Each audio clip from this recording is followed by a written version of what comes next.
SIP নে lump sum? SIP, equity নে ডেফট ফান্ড? equity. লার্জ ক্যাপ নে small cap? Both depend upon customer মানে client or requirement. Risk or safety? Calculative risk. Short term investment or long term investment? Obviously, sir, long term.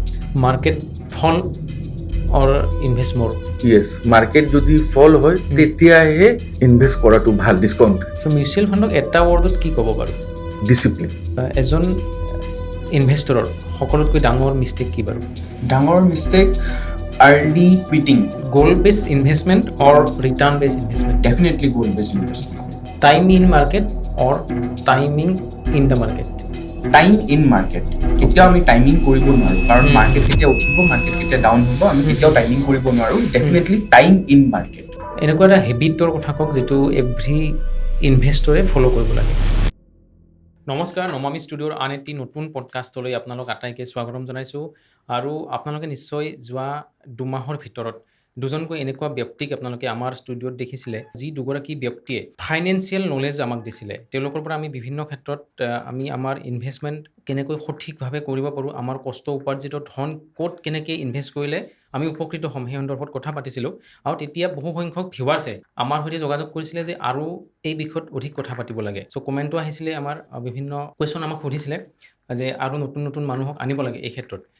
চ' আমি আজি আন দুগৰাকী financial এডভাইচৰৰ সৈতে উপস্থিত আছোঁ, আমাৰ ষ্টুডিঅ'লৈ আমন্ত্ৰণ কৰি আনিছোঁ।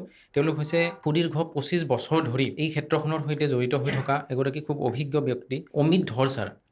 ছাৰ আপোনাক নমস্কাৰ। হয়, আমি স্বাগতম জনাইছোঁ আমাৰ ষ্টুডিঅ'লৈ। পোনপ্ৰথমে আপোনাক আৰু পুৰা আপোনাৰ টীমক মোৰ ফালৰ পৰা ধন্যবাদ জ্ঞাপন কৰিলোঁ। হয়, ধন্যবাদ। আজি আপোনালোকে জানি খুব আনন্দিত হ'ব যে আমি অকল এজন অতিথিৰ সৈতে উপস্থিত থকা নাই, আমাৰ সৈতে দুগৰাকীকৈ অতিথি আছে। অমিত ধৰ ছাৰৰ সৈতে আমাৰ সৈতে আন এগৰাকী বিশেষ ব্যক্তি উপস্থিত আছে। এই ক্ষেত্ৰখনৰ সৈতে তেওঁ সুপৰিচিত। বহু বছৰ ধৰি ফাইনেন্সিয়েল ক্ষেত্ৰখনত তেওঁ কাম কৰি আহিছে। আৰু ইণ্ডিয়াৰ লাৰ্জেষ্ট ফাইনেন্সিয়েল ডিষ্ট্ৰিবিউটৰ NJ ৱেল্থৰ গুৱাহাটী অসমৰ ব্ৰাঞ্চ মেনেজাৰ শুভম দাস ডাঙৰীয়া আমাৰ সৈতে আছে। আপোনালোকক আমাৰ ষ্টুডিঅ'লৈ স্বাগতম জনাইছোঁ। ধন্যবাদ দাদা, আপোনালোক আহিলে।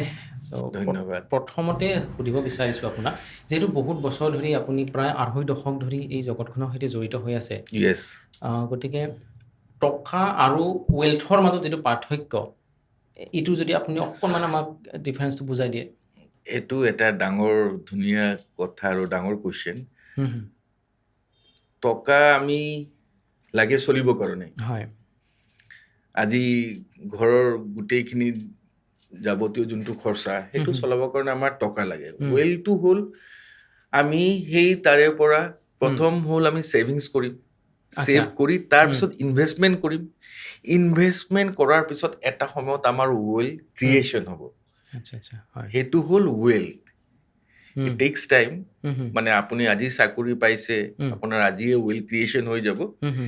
ৱেল ক্ৰিয়েশ্যনৰ আপোনাৰ বিভিন্ন ৰাস্তা আছে।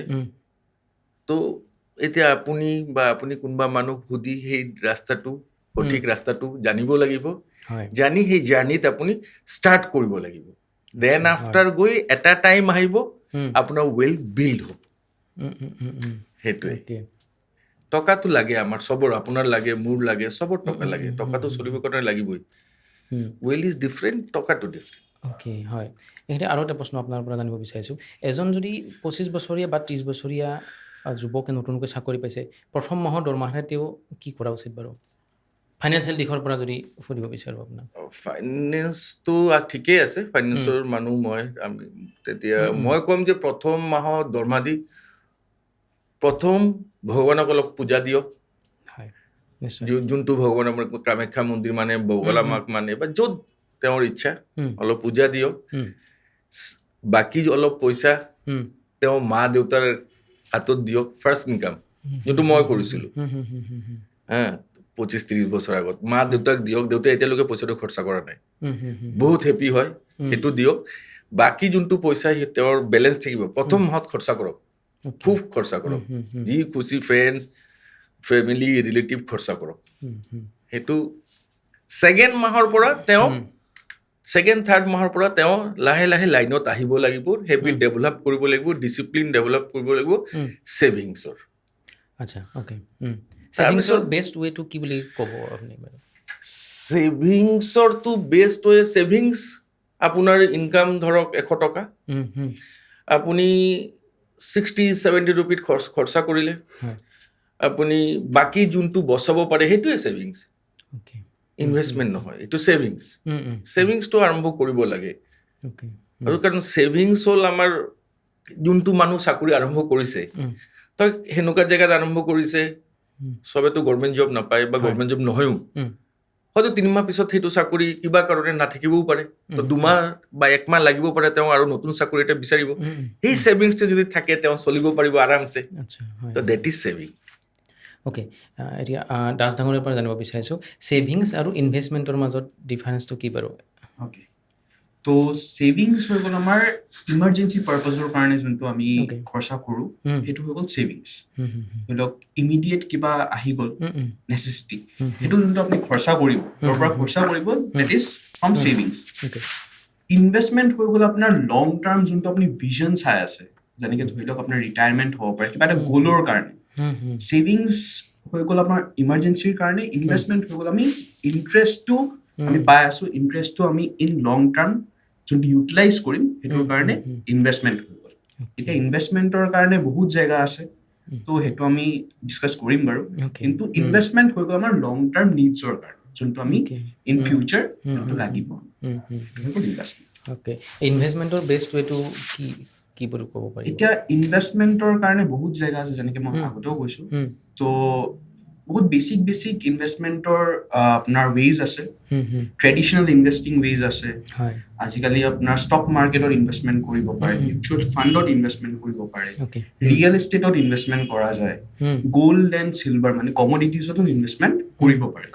এতিয়া বেষ্ট ৱে সেইটো হৈ গ'ল আপোনাৰ ফাইনেন্সিয়েল নিডটো কি, ইন ফিউচাৰ আপুনি কোনটো গ'ল মানে আপুনি এচিভ কৰিব বিচাৰে, সেই হিচাপে আপোনাৰ গ'লৰ হিচাপে আপোনাৰ ফাইনেন্সিয়েল ইনষ্ট্ৰুমেণ্টটো চিলেক্ট কৰা। অ'কে, সকলোৰে এইটো ডিফাৰেণ্ট হ'ব, ডিফাৰেণ্ট। হয়।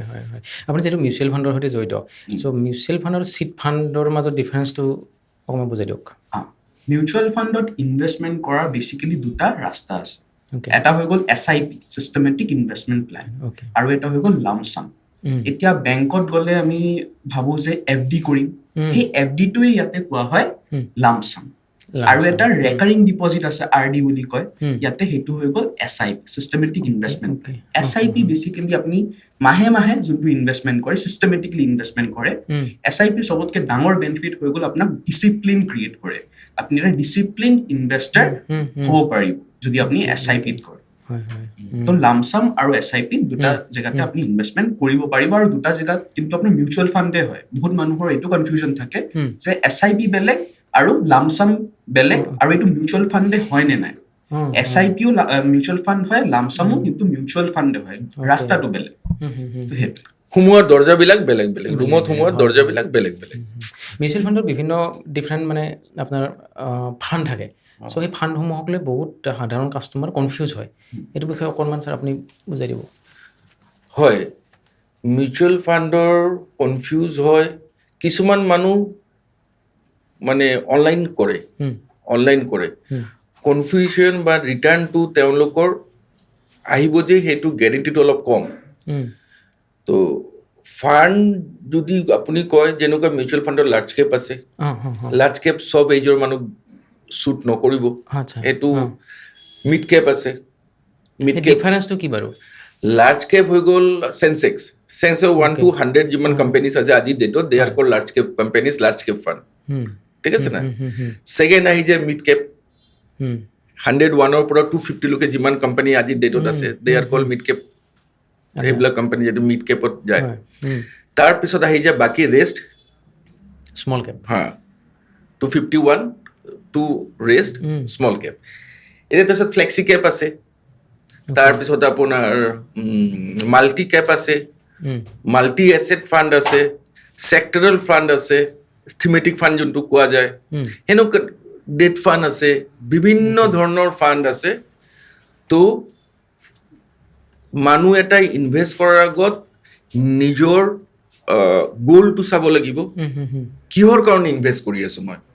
তাৰমানে মানুহ এটা আপুনি ধৰকচোন ইনভেষ্ট কৰিয়ে মই SIP কৰিম। SIP টো কৰিলে কিন্তু যদি গ'ল নোহোৱাকে SIP কৰে, সেই SIP টো বেছি দিন কণ্টিনিউশ্যনত নহয়, আপুনি কোনোবা না কোনোবা এটা দিন উইথড্ৰ কৰি দিয়ে। ঠিক আছে, তো গ'ল লৈ SIP কৰিব লাগে। আৰু মই ফিল কৰো জানা মানুহ সুধি কৰাটো খুব ভাল। কোনোবা চিনাকি আছে দিয়কচোন, বা কোনোবা নলেজ আছে, দাদা আছে, বা যোনে অলৰেডি 3 বছৰ 4 বছৰ 5 বছৰ আগৰ পৰা ফ্ৰুটটো পাইছে, ফলটো পাইছে, লাভটো পাইছে, ৱেটো জানে, সেনেকুৱা জানা মানুহ সুধি কৰাটো মোৰ মতে বেছি ভাল। কিন্তু আজিকালি দেখা পাইছো মই ট্ৰেণ্ডটো, কেতিয়াবা মই সুধো SIP কৰিছা, তাৰমানে মোক 2 শ্ৰেণীৰ মানুহ 2 শ্ৰেণীৰ সম্বোধন কৰে। এটা শ্ৰেণীৰ মানুহ অমিত ছাৰ বুলি মাতে, সিহঁতক লৈ মই টেনশ্যন নাই মোৰ। আৰু এটা শ্ৰেণীৰ মানুহ মোক অমিত দা বুলি মাতে, মানে ধৰক য়েং জেনেৰেশ্যন, মানে অমিত দা বিৰাট ভাল ফেমাছ। তো সিহঁতক মই সুধো যে SIP কৰিছ, তো সিহঁতে মানে SIP বস্তুটোৱে ভয় খায় কিছুমান। আৰু যোনবিলাক মানুহ ভয় নাখায়, কৰিছো তো বোলে, ক'ত কৰিছ, মই আমুক এপত কৰি দিছো। আমুক এপত কৰিছ যে মোক দেখাচোন অলপ, দেখা না এতক এবাৰ মোক এক্সৰে কৰিব দিয়ে, তোৰ এক্সৰে বুলি কম গম পাই সিহঁতে, মোক একবাৰ এক্সৰে নহলে MRI কৰিব দিয়ে তোৰ পৰ্টফলিঅ'টো। দেখুৱাই চাওঁ যে তেওঁ কি কৰিছে, তেওঁৰ এজ 26 27 ধৰি লওক, তেওঁ গোটেই ইনভেষ্টমেণ্ট লাৰ্জ কেপ ফাণ্ডত কৰি থৈছে। কাৰণ যেতিয়া এপ খোলে না, এপত ষ্টাৰ ৰেটিং বিলাক দেখাই থাকে, ষ্টাৰ এনেকুৱা দেখা থাকে, এইটো ইমান পাৰফৰ্মেঞ্চ, সিটোৰ ইমান পাৰফৰ্মেঞ্চ। তো যোনটোৰ বেছি পাৰফৰ্মেঞ্চ ন, সিটোত গৈ ইনভেষ্ট কৰি দিয়ে। কিন্তু সেইটোতো 2 বছৰ 1.5 বছৰ আগৰ পাৰফৰ্মেঞ্চটো আজি শ্ব' কৰি আছে। আজি কোনটো ল'ম, যোনটো আমি ভাবো যে অহা 1 বছৰ 1.5 বছৰ 2 বছৰত গ্ৰ' কৰিব চান্সেছ আছে, এই অলপ ইকুৱেশ্যন মিলাই আমি ধুনীয়াকে ল'ম, সেইটোৱে আৰু। যেনেকে দাদাই অলৰেডি কৈছে যে ইনভেষ্টমেণ্টৰ কাৰণে কনফিউজন বহুত থাকে। তো লাৰ্জ কেপৰ বহুত কনফিউজন থাকে, মিড কেপৰ বহুত কনফিউজন থাকে, স্মল কেপৰ বহুত কনফিউজন থাকে। বেচিকেলি দাদাই অলৰেডি কৈছে যে গ'লটো ডিচাইড কৰিব লাগে, যে কিমান টাইমৰ কাৰণে বা কিমান টাইম হৰাইজনৰ কাৰণে আমি ইনভেষ্টমেণ্ট কৰিম। তো সেই হিচাপেহে ফাণ্ডটো চিলেক্ট কৰিব লাগে, আৰু তাৰ মতে ফুল্লি ডাইভাৰ্চিফাই কৰিব লাগে। ডাইভাৰ্চিফাই মানে কি, এটা চেক্টৰেল ফাণ্ডত কৰিব নালাগে, বেচিকেলি এটা চেক্টৰত ইনভেষ্টমেণ্ট কৰিব নালাগে। এটা চেক্টৰত ইনভেষ্টমেণ্ট কৰিলে ৰিস্কটো কি হৈ যায়, ধৰি লওক সেই চেক্টৰটো যদি পাৰফৰ্ম কৰে, সেই চেক্টৰটো যদি গ্ৰ' হয়, তেতিয়াহে আপোনাৰ ফাণ্ডটো বাঢ়িব। তো ৰিস্কি হৈ যায়। যিহেতু আপোনাৰ লং টাৰ্ম বা শ্বৰ্ট টাৰ্মৰ কাৰণে কৰিব, ফুল্লি ডাইভাৰ্চিফাইড ফাণ্ডত কৰিলে আপোনাৰ কাৰণে বেছি ইজি হৈ যায় ৰিস্কটো এডজাষ্ট কৰিবৰ কাৰণে। বহুতে কয় কি মোৰ ইঞ্চুৰেঞ্চ আছে, গতিকে ইনভেষ্টমেণ্টৰ কি প্ৰয়োজন, মানে মিউচুৱেল ফাণ্ডৰ দৰকাৰ নাই। সেইটো ডিফাৰেঞ্চটো কি বাৰু? ধৰক LIC টোকে বহুতে ইনভেষ্টমেণ্ট বুলি ভাবে। তো এইটো বহুত বেচিক মিছকনচেপশ্যন। LIC মই নাম সেনেকুৱা নলওঁ বাৰু, বাট ষ্টিল আপুনি যদি কৈ আছে যে ইঞ্চুৰেঞ্চ আৰু ইনভেষ্টমেণ্ট, যদি ইঞ্চুৰেঞ্চ আছে মোৰ ইনভেষ্টমেণ্টৰ কিহৰ দৰকাৰ, তো insurance is for protection. First of all এইটো ক্লিয়াৰিফিকেশ্যন হ'ব লাগে চবৰে, যে ইঞ্চুৰেঞ্চ নিজকে প্ৰটেক্ট কৰাৰ কাৰণে কৰা হয়, আৰু investment is to earn return. তো যদি ইঞ্চুৰেঞ্চ কৰিছে, সেইটো আপুনি নিজৰ প্ৰটেকশ্যনৰ কাৰণে কৰিছে, নিজৰ ফেমিলিৰ প্ৰটেকশ্যনৰ কাৰণে কৰিছে। যেনেকে ইঞ্চুৰেঞ্চৰো 3টা মেজৰ ভাগ আছে। এটা হৈ গ'ল লাইফ ইঞ্চুৰেঞ্চ, এটা হৈ গ'ল হেল্থ ইঞ্চুৰেঞ্চ, এটা হৈ গ'ল আপোনাৰ ভেহিকল ইঞ্চুৰেঞ্চ। ঠিক আছে, তো 3টা ইঞ্চুৰেঞ্চৰে 3টা আপোনাৰ বেনিফিটছ আছে। তো আপুনি যদি ইঞ্চুৰেঞ্চক ইনভেষ্টমেণ্টৰ লগত কম্পেয়াৰ কৰে, তেতিয়া এইটো টোটেলি এইটো ফলছ। কাৰণ ইঞ্চুৰেঞ্চ নিজকে প্ৰটেক্ট কৰাৰ কাৰণে কৰা হয়, আৰু ইনভেষ্টমেণ্ট হৈ গ'ল লং টাৰ্মৰ কাৰণে বা আপোনাৰ শ্বৰ্ট টাৰ্মৰ কাৰণে, এজ পাৰ ইয়ৰ ৰিকুৱাৰমেণ্ট। সেইটো আপুনি নিজৰ গ'লটোক ফুলফিল কৰাৰ কাৰণে কৰিছে। আচ্ছা, আৰু বহুতে প্ৰশ্ন এই কথাটো কয় যে মানে মিউচুৱেল ফাণ্ডটো লং টাৰ্মৰ কাৰণেহে ভাল। এইটো কি কেনেকৈ ক'ব বাৰু? 100% টাৰ্মত মানে মিউচুৱেল ফাণ্ড মানে লাভজনক নহয় নেকি বাৰু? নহয়, মিউচুৱেল ফাণ্ড লং টাৰ্মৰ কাৰণে ভাল, কিন্তু শ্বৰ্ট টাৰ্মৰ মিউচুৱেল ফাণ্ড আছে, অভাৰনাইটো ফাণ্ড আছে। আচ্ছা, মানে আজি ইনভেষ্ট কৰিম, কালি উঠাই দিম। ঠিক আছে, ইকুইটি যোনটো আছে, ইকুইটি যোনটোত মানে বেছি আছে 60-65%, এইবিলাক অলপ লং টাৰ্ম হ'লে বেছি ভাল। কম্পাউণ্ডিং, চিধা কথা কম্পাউণ্ডিংটো পাব লাগিব ন। SIP মিউচুৱেল ফাণ্ড মই গৈ আজি কৰি দিলোঁ, ঠিক আছে, কৰি মই কি কৰিলোঁ, পৰহি মই গাড়ী এটা কিনিম 2 বছৰ পিছত, ক'ত মিউচুৱেল ফাণ্ড উঠাই দিলোঁ। তেওঁ মিউচুৱেল ফাণ্ডৰ মজাটো নাপাবতো। মিউচুৱেল ফাণ্ডৰ মজাটো হ'ল লাষ্টত কম্পাউণ্ডিং যেতিয়া আহিব। কম্পাউণ্ডিং কেতিয়াৰ পৰা আহে? 5-6 বছৰ পিছৰ পৰা কম্পাউণ্ডিং। তেতিয়া চকুত লাগে, য়েছ আই ডিড এ ৰাইট থিং। সেই মানুহজন মোক ভাল কথা কৈছিল, দাদাই মোক কৰাই দিছিল, আজি মই চাই আছো। তেতিয়া গৈয়ে হয়, নহয় জানো? তেতিয়া গৈয়ে হয়। কিন্তু আজি কৰিলোঁ, 2 বছৰৰ কাৰণে কৰিলোঁ, 3 বছৰৰ কাৰণে কৰিলোঁ, মজা নেই আতা হে। মজাৰ এটা কথা আছেতো, মানে সেই ফিলিংছটো নাপায়। দাদাই অলৰেডি কৈছে যে শ্বৰ্ট টাৰ্মৰ কাৰণেও মিউচুৱেল ফাণ্ড আছে, লং টাৰ্মৰ কাৰণেও মিউচুৱেল ফাণ্ড আছে। এতিয়া আপোনাৰ টাৰ্মটো কিমান আছে সেইটোৰ ওপৰত ডিপেণ্ড কৰে। যেনেকে দাদাই কৈছে যে অলৰেডি যে একদিনৰ কাৰণে, এক ৰাতিৰ কাৰণে অভাৰনাইট ফাণ্ড যোনটো আমাৰ কোৱা হয়, সেইটো ডেট ছেগমেণ্টত পৰে বেচিকেলি। মিউচুৱেল ফাণ্ডতো আপোনাৰ 3টা ভাগ আছে। এটা হৈ গ'ল debt, equity and hybrid. Debt হৈ গ'ল আপোনাৰ ধৰি লওক গভৰ্ণমেণ্ট বণ্ডছ বা আপোনাৰ ধৰি লওক আপোনাৰ যেনেকে FD ডেট ছেগমেণ্ট, সেইটোত ইনভেষ্টমেণ্ট হয়, ঠিক আছে। গভৰ্ণমেণ্ট বণ্ডছত ইনভেষ্টমেণ্ট হয়, গভৰ্ণমেণ্ট ছিকিউৰিটিজত ইনভেষ্টমেণ্ট হয়, সেইটো হৈ গ'ল ডেট পাৰ্টটো। ইকুইটি হৈ গ'ল শ্বেয়াৰ মাৰ্কেটত। মানে শ্বেয়াৰ মাৰ্কেট মানে কি হৈ গ'ল, ইকুইটি শব্দটো বহুত নতুন আমাৰ কাৰণে। ইকুইটি শব্দটোৰ মানে হৈ গ'ল যে ইকুৱেল অ'নাৰশ্বিপ। মানে আমি এটা ধৰি লওক কোম্পানীত ইনভেষ্টমেণ্ট কৰিলে সেইটোক আমি ইকুইটিত ইনভেষ্টমেণ্ট কৰা বুলি ক'ব পাৰোঁ। Suppose XYZ এটা কোম্পানীত ইনভেষ্টমেণ্ট কৰিছোঁ, সেই কোম্পানীটো যদি গ্ৰ' হয় তেতিয়া আমাৰো প্ৰফিট হ'ব। মানে সেই কোম্পানীৰ এটা পাৰ্ট অ'নাৰ আমি হৈ গৈছোঁ, তো সেইটো হৈ গ'ল ইকুইটি। এতিয়া সেই কোম্পানীটো যদি লছ কৰে তেতিয়া আমাৰ সেই লছটোও কিন্তু বিয়াৰ কৰিব লাগিব, ডেট ইজ ইকুইটি। তো ডেট বুজাইছো, ইকুইটি এণ্ড হাইব্ৰিড। হাইব্ৰিড হৈ গ'ল দুটাৰে কম্বিনেশ্যন। তো ইকুইটি এণ্ড ডেটৰ ভিতৰতো বহুত কেটাগৰিজ আছে। এটা আছে যোনটো বহুত ভাল, সেইটো হৈ গ'ল multi asset allocation fund. Multi asset allocation ফাণ্ডত কি থাকে, ডেট এণ্ড ইকুইটিটো থাকিবই, তাৰে লগত আপোনাৰ কমোডিটিজৰ পাৰ্ট থাকে। কমোডিটিজ মানে কি, গ'ল্ড এণ্ড চিলভাৰ। এতিয়া যেনেকে আমি গম পাওঁ যে সোণৰ দাম বাঢ়ি আছে বা চিলভাৰৰ দাম বাঢ়ি আছে, তো আপুনি সেই গ'ল্ড এণ্ড চিলভাৰতো পৰ্চনটো পাই যাব তাতে, মাল্টি এছেট এলোকেশ্যন ফাণ্ড। তো সেনেকুৱা বহুত টাইপৰ মিউচুৱেল ফাণ্ড আছে। এজ পাৰ ইয়ৰ ৰিকুৱাৰমেণ্ট, আপোনাৰ সুইটেবিলিটিটো কি, সেই হিচাপে আমি ইনভেষ্টমেণ্টটো গাইডেঞ্চ কৰোঁ। অ'কে, খুব ধুনীয়াকৈ বুজাইছে আপুনি, হয়, একদম ক্লিয়াৰ হয়। আৰু এটা শব্দ শুনি থাকোঁ, SWP। SWPটো কেনেকুৱা বাৰু? মিউচুৱেল ফাণ্ডত ইনভেষ্টমেণ্ট কৰাৰ পাছত বহুত মানুহৰ এইটো কনফিউজন থাকে বা এইটো নিড থাকে যে মই ইয়াৰে পৰা কিবা ৰিটাৰ্ণ পাম নে নাই। ধৰি লওক ৰিটায়াৰ্ড এটা মানুহ, যে পেঞ্চন নাই, এতিয়া বহুত মানুহৰ পেঞ্চন নাপায় মানুহে, তো এটা লামচাম এমাউণ্ট ৰিটায়াৰমেণ্টত কেপিটেল পাইছে।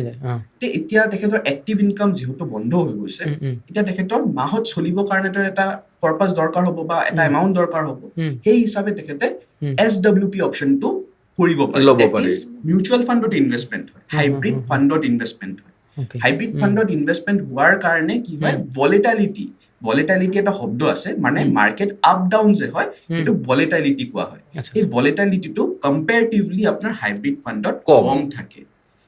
আৰু SWPত লং কৰ্পাছ, যোনটো আপুনি কৰ্পাছ ইনভেষ্টমেণ্ট কৰিছে, ৰিটায়াৰমেণ্টৰ পাছত যোনটো কৰ্পাছ পাইছিলে, সেইটো ইনভেষ্টমেণ্ট কৰাৰ পাছত আপুনি মাহতে আপুনি এটা চাৰ্টেইন পাৰ্চেণ্টেজ কিন্তু উইথড্ৰ কৰি নিজৰ ৰিকুৱাৰমেণ্টছ কেইটা, ডেইলি ৰিকুৱাৰমেণ্টছ কেইটা ফুলফিল কৰিব পাৰিব। আৰু লগতে আপোনাৰ যোনটো ইনভেষ্টমেণ্ট হৈছে সেইটো আপোনাৰ গ্ৰ' হ'ব। মানে দুনোফালে আপোনাৰ বেনিফিট হৈ আছে, একফালে আপুনি ৰেগুলাৰ ইনকামো পাই আছে, আৰু একফালে আপোনাৰ প্ৰিন্সিপাল যোনটো প্ৰিন্সিপাল এমাউণ্টটো বাঢ়ি আছে, সেইটোও বাঢ়ি আছে।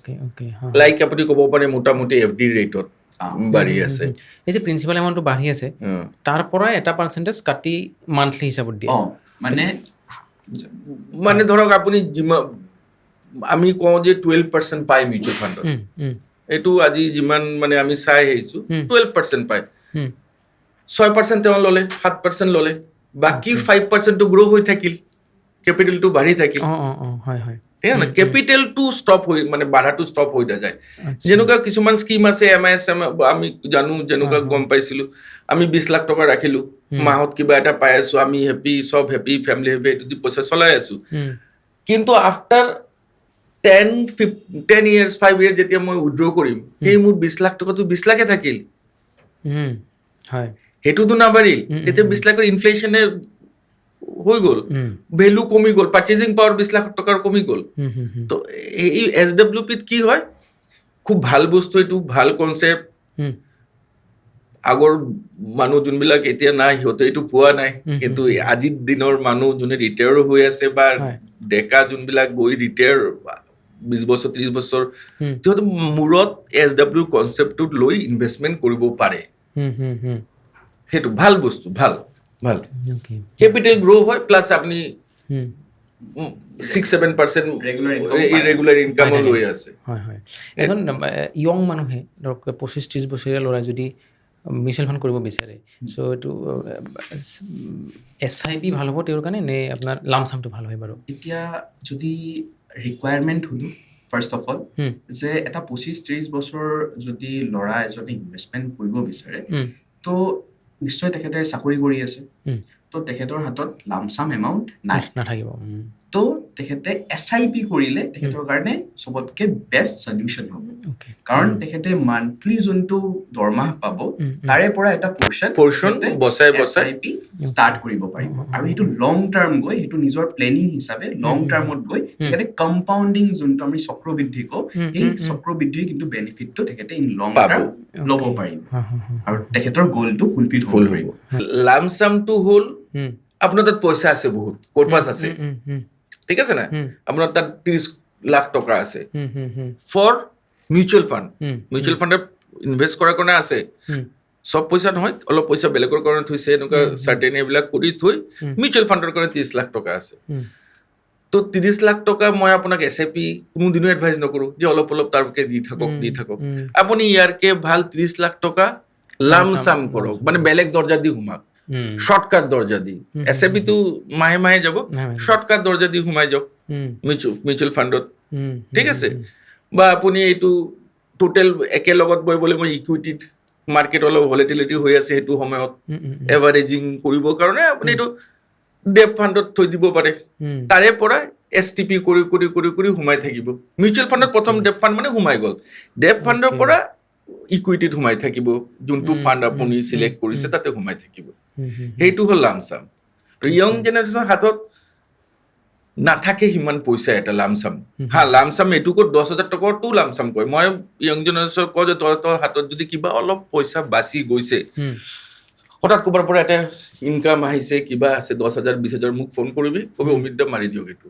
সোমাই দিয়ক মই সোমাই দিম সেইটো সিহঁতৰ কাৰণে সেইটো লামচাম মই কৰাই দিওঁ এনেকুৱা মানে এইখিনি কথা আমি আগৰ পডকাষ্টতো পাতিছিলোঁ কিন্তু বহুতে কমেণ্টত মানে সুধি আছিলে যে মানে SWP কি হয় মানে বুজি পোৱা নাছিলে চ' এৱাৰনেছটো এতিয়ালৈকে যিহেতু অহা নাই আমি সেইটো কাৰণে আপোনালোকক দুজনকে একেলগে বহাইছোঁ কথা আলোচনা হয় আৰু এৱাৰনেছটো বহুত দৰকাৰ অলপ আগত আপুনি সুধিছে মিউচুৱেল ফাণ্ড আৰু চিট ফাণ্ড হয় মিউচুৱেল ফাণ্ডটো govern by government of India ঠিক আছে না সেবিয়ে গভৰ্ণ কৰে ঠিক আছে না আৰু চিট ফাণ্ডটো 1 বছৰ 1.5 বছৰ আগত 2-3টা কেছ দেখাই পালে গভৰ্ণ বাই নিজে গভৰ্ণ কৰে 1 বছৰত পইচা ডাবল 2 বছৰ কোনো মিউচুৱেল ফাণ্ড আপোনাক 2 বছৰ 5 বছৰত কোনো কমিটমেণ্ট কৰিব নোৱাৰে যে আপোনাৰ পইচা ডবল হ'ব মিউচুৱেল ফাণ্ডৰ নিয়মে হ'ল আপুনি ইনভেষ্ট কৰক কৰি লাহে লাহে টাইমটো দিব লাগিব টাইম ৰিকুৱাৰ্ড শৰ্টকাট মেথড নাই হয় হয় আৰু এটা কথা জানিব মন যায় আপোনাৰ যেতিয়া শ্বেয়াৰ মাৰ্কেট খুব বেছি ৰেড হয় মানে পতন হয় মানে তেতিয়া মিউচুৱেল ফাণ্ডৰ ক্ষেত্ৰত কি কৰিব মানে কৰিব লাগে নে এৰিব লাগে যেতিয়া আপুনি এতিয়া 2টা কোট কিনিব ঠিক আছে ঘড়ী 2টা কিনিব বা এটা কিনিব তো মিডিল ক্লাছ পাৰ্চন হিচাপে আপুনি কি কৰিব দিৱালী অফাৰ এমাজনত কেতিয়া আহিব ফ্লিপকাৰ্টত দিৱালী আহিব কেতিয়া বিহু অফাৰ কেতিয়া আহিব দুৰ্গা পূজা কেতিয়া আহিব তাৰমানে দাম কমে না তেতিয়াহে আপুনি লোৱাৰ কাৰণে বহি থাকে তো মিউচুৱেল ফাণ্ড যেতিয়া পৰে সেইটো হ'ল বিহু বা দুৰ্গা পূজা অফাৰ বা আপোনাৰ এই নিউ ইয়েৰ অফাৰ বা খ্ৰীষ্টমাছ অফাৰ চলে সেইটো টাইমত আমাৰ মানুহ কি কৰিব লাগে পেনিক হৈ যায় পেনিক হৈ ওলাই আহে পেনিক চেলিঙো কৰি দিয়ে মই বহুত ক্লায়েণ্ট দেখা পাইছোঁ পেনিক চেলিং কৰি দিয়ে নাই মোৰ কিবা অলপ লোকচান হৈছে 10-20 হাজাৰ টকা মই ঠিক আছোঁ মই সেইটো ওলাই যাওঁ মই তেতিয়া মানুহজনক বুজাব লাগে চাথ দিব লাগিব মানে হেণ্ড হোল্ড কৰি তেওঁক ধুনীয়াকে বুজাই মেলি বুজাব লাগিব প্ৰেক্টিকেল বস্তুটো কাৰণ মাৰ্কেট আজিলৈকে কিমান হাজাৰবাৰ পৰে কিমান হাজাৰবাৰ উঠিছে কিন্তু য'ৰ পৰা আৰম্ভ হৈছিল এতিয়া মাৰ্কেট ইয়াত আৰম্ভ হৈছিল ইয়াৰ পৰা 84,000-85,000 না মানে এই ইনভেষ্টৰৰ আবেগ যিটো আবেগ ইমোশ্যনটো কণ্ট্ৰল কৰাৰ কাৰণে এডভাইচাৰৰ প্ৰয়োজন হয় ইমোশ্যনেল এডভাইজাৰৰ প্ৰয়োজন হয় আবেগ কণ্ট্ৰল কৰাৰ কাৰণে 1 নম্বৰ 2 নম্বৰ হ'ল অনলাইন এপ অলপ আগত ক'লো যোনটো চকুত দেখা পায় নলেজ নাই তো লৈ ল'লে অমিতা আছে মই মাহত 15,000 টকা দিওঁ অমিতা 10,000 টকা দিওঁ ঠিক আছে সেই বস্তুটো সঠিক ফান কিমান দিন তেওঁ ৰাখিব পাৰিব তেওঁৰ গোল কি সেইটো 2 নম্বৰ 3 নম্বৰ হ'ল যেনেকুৱা আমাৰ কুৰুক্ষেত্ৰ যুদ্ধ অৰ্জুন হ'ল বেষ্ট যোদ্ধা আছিল তেওঁৰ নিচিনা ধনু মানে চলোৱা মানুহ নাছিল কুৰুক্ষেত্ৰ যুদ্ধত বাট ষ্টিল তেওঁ কৃষ্ণ গোটেইখিনি কৈছে এতিয়া এইটো কৰা উইদাউট এডভাইজাৰ তেওঁ এটাও কাম কৃষ্ণৰ বাহিৰে তেওঁ এটাও কাম কৰা নাই তো ফিজিকেল ছাপোৰ্ট মানে হিউমেন ছাপোৰ্টটো দৰকাৰ আছেই হিউমেন ছাপোৰ্টটো বহুত দৰকাৰ আপুনি কম্পিউটাৰে আপোনাক যিমান মেণ্টেলি সাথ দিব ইমোশ্যন কণ্ট্ৰল কৰিব আৰু এটা হিউমেন ছাপোৰ্ট থাকিলে সেইটোৱে আৰু হয় এতিয়া এজন এডভাইজাৰ চিলেক্ট কৰাৰ ক্ষেত্ৰত কি ক্ৰাইটেৰিয়া ফ'ল' কৰিব লাগে বাৰু দাস ডাঙৰীয়া যদি কয় তো এজন এডভাইজাৰ চিলেক্ট কৰিবৰ কাৰণে ফাৰ্ষ্ট অফ অল আপোনাৰ তেখেতৰ এক্সপিৰিয়েঞ্চটো চাব লাগিব যে যদি তেখেতে মাৰ্কেটত নতুন হয় হ'ব পাৰে যে তেখেতৰ নলেজ বহুত বাট যিহেতু তেখেতে নতুন কেনেকৈ ক্লাইণ্ট হেণ্ডলিং কৰিব লাগে কেনেকৈ ক্লাইণ্টক ছাৰ্ভিচ অপটিমাম দিব পাৰিব সেইটোৰ ওপৰত এটা কুৱেশ্যন মাৰ্ক কিন্তু আহি যায় তো এটা এক্সপিৰিয়েঞ্চ হোল্ডাৰ যদি আপোনাৰ পায় এডভাইজাৰ তেতিয়া আপোনাৰ কাৰণে ভাল হয় ক্লাইণ্টৰ ষ্টেবিলিটিটো বেছি থাকে নো ডাউট নলেজ বহুত মেটাৰ কৰে নলেজ চবৰে দৰকাৰ হয় কিন্তু তাৰ লগত এক্সপিৰিয়েঞ্চটো বহুত মেটাৰ কৰে কাৰণ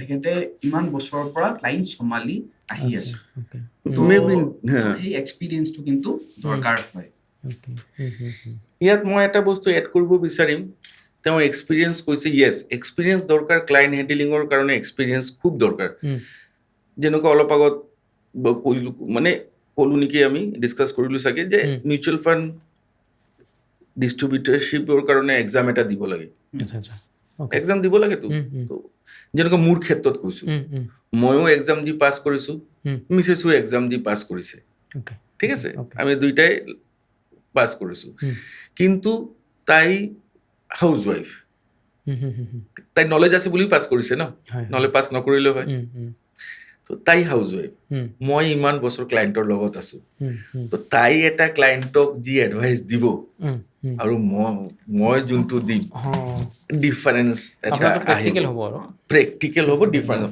মানে থিয়ৰিটিকেল নলেজ আৰু এটা বস্তু চাব লাগে এডভাইজাৰ যোনজন আছে ন তেওঁ মিউচুৱেল ফাণ্ডৰ ডিষ্ট্ৰিবিউটৰশ্বিপটো একেবাৰে পাৰ্ট টাইম বা অলপ টাইমৰ কাৰণে চাই নেকি অলপ ডিভোটেড হ'ব লাগে মানুহজন তেতিয়া ছাৰ্ভিচটো আৰু ধুনীয়া মানে ক্লাইণ্টে ৰাইজে পায় ডিভোটেড হ'ব লাগে টাইমটো দিব লাগিব না ক্লাইণ্টৰ কাৰণে মেইন হ'ল ছাৰ্ভিচ দিব লাগিব ছাৰ্ভিচৰ বাহিৰে আপোনাৰ ছাকচেছৰ বেলেগ কোনো মন্ত্ৰ নাই ন' শ্বৰ্টকাট ছাৰ্ভিচৰ বাহিৰে একো নাই মই আৰু এটা পইণ্ট এড কৰিম যে এজন ফাইনেন্সিয়েল প্লেনাৰে মানে যদি এডভাইজাৰ বিচাৰে আপুনি তো আপোনাৰ ফাইনেন্সিয়েল প্লেনিংটো ভালকে কৰিছে নে নাই কাৰণ মেইনলি আপুনি তেখেতৰ তাতে গ'ল কাৰণ আপুনি এটা গ'ল এচিভ কৰিম ইন লং টাৰ্ম আপুনি এটা গ'ল এচিভ কৰাৰ কাৰণে তেখেতৰ এডভাইজাৰীটো লৈ আছে তো সেই এডভাইজাৰী হিচাপে তেখেতে আপোনাৰ গ'ল প্লেনিংটো কৰিছে কি নাই কাৰণ বহুত মানুহে আজিৰ ডেটত মাৰ্কেটত পাব এনেকুৱা যে SIP কৰাই দিয়ে উইদাউট এনি গ'ল আপুনি কিহৰ কাৰণে কৰিছে সেই SIP লামচামটো কিহৰ কাৰণে কৰিছে কোনো গ'ল নাই 5,000 কৰক 10,000 কৰক ডাজন্ট মেটাৰ বাট গ'ল এছাইন হ'বই লাগে কাৰণ উইদাউট গ'ল না আপুনি ছাষ্টেইন কৰিব পাৰিব না আপোনাৰ ইনভেষ্টমেণ্ট ছাষ্টেইন কৰিব ইন লং টাৰ্ম। কাৰণ এটা কথা আছে যে মাৰ্কেটতো ৰিটাৰ্ণ দিয়ে কিন্তু ইনভেষ্টৰে ৰিটাৰ্ণ বনাব নোৱাৰে।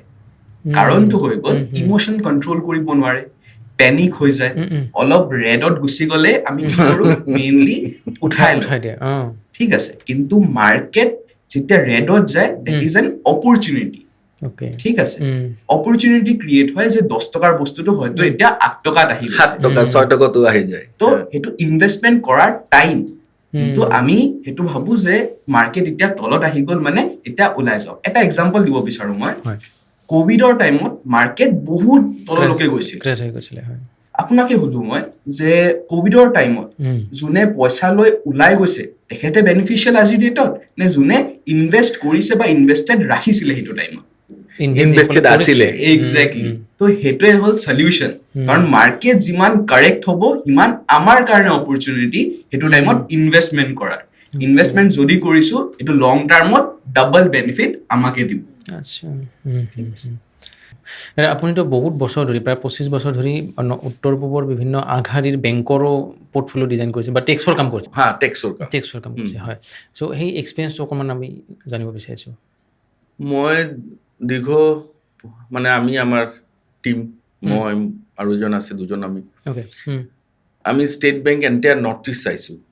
আচ্ছা, 15 বছৰ 16 বছৰ যিমান ব্ৰাঞ্চেছ আছে সিহঁতৰ ৰিটাৰ্ণ ছাবমিট কৰা, ঠিক আছে। টাইম বাৰ আছিল, এটা কোৱাৰ্টাৰ শেষ হ'ল 15 দিনৰ ভিতৰত ৰিটাৰ্ণ ছাবমিট কৰিব লাগিব। 15 দিনৰ ভিতৰত এণ্টায়াৰ ষ্টেট বেংকৰ ডাটা কালেকশ্যন কৰি ৰিটাৰ্ণ ছাবমিট কৰা, ইউনাইটেড বেংকৰ consultant lawyer, tax lawyer, UCO বেংকৰ টেক্স লয়াৰ আছিলোঁ, PNB টেক্স লয়াৰ, এনেকুৱা 9টা নেশ্যনেলাইজ বেংক মই বহুত দিন এছ'চিয়েশ্যন কনচালটেঞ্চি দি আহিছোঁ। প্লাছ আমাৰ গভৰ্ণমেণ্ট ডিপাৰ্টমেণ্ট আছে, ইলেকশ্যন ডিপাৰ্টমেণ্টৰ কনচালটেঞ্চি দি আহিছোঁ, ইৰিগেশ্যন ডিপাৰ্টমেণ্ট পাহৰি যাওঁ ন, তাৰপিছত CM ছেক্ৰেটেৰীও দিছোঁ, সেনেকুৱা আৰু কৰি আহিছোঁ এইকেইটা আৰু। চ' এই ডাঙৰ ডাঙৰ কৰ্পৰেট হাউচবিলাকৰ সৈতে যেতিয়া কাম কৰিছিলে এই চেলেঞ্জটো কেনেকৈ হেণ্ডেল কৰিছিলে? কষ্ট হৈছিল। মোৰ গুৱাহাটীৰ টীম মোটামুটি মোৰ আণ্ডাৰত, আমাৰ অফিচৰ আণ্ডাৰত 55-60জন ল'ৰা ছোৱালী আছিল এটা সময়ত। এতিয়া কমাই দিছোঁ কাম, আৰু সিহঁতো মানে কৰ্পৰেট যেনেকৈ SBI বোম্বে কৰ্পৰেট অফিচৰ সিহঁতৰ কৰ্পৰেট অফিচত লয়াৰ চাৰ্টাৰ একাউণ্ট লাগিছে, এপইণ্ট কৰি দিছে সিহঁতে। আমাৰ কামবিলাক কমি আহিছে সেইটো। আৰু চেলেঞ্জেছটো থাকিব, মেইনটেইন কৰাটো ছাৰ্ভিচ কামটো লোৱাটো ডাঙৰ কথা নহয়, বিলটো দি বিল পে'মেণ্টটো লোৱাও ডাঙৰ কথা নহয়।